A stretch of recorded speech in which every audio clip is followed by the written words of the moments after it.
आज का पूछा गया सवाल ये है कि मछलियाँ गलफड़े से कैसे सांस लेती हैं। तो गलफड़े, जिन्हें गिल्स भी कहते हैं, गलफड़े बैरूनी अज़ाए तनफ़ुस हैं जिन्हें आबी जानवरों की अक्सरियत इस्तेमाल करती है।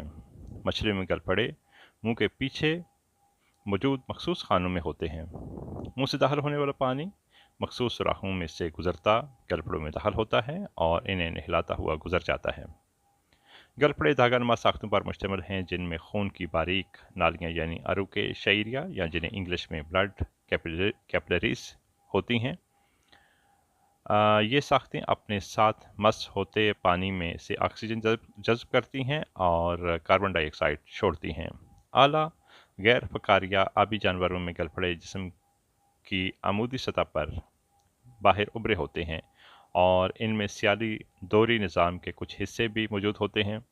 तमाम आला फकारिया जानवरों के जीनियाती नशोनुमा में एक मरहले पर गलफड़ी सुराख पैदा होते हैं, लेकिन नमवीद सलसल में ख़त्म हो जाते हैं।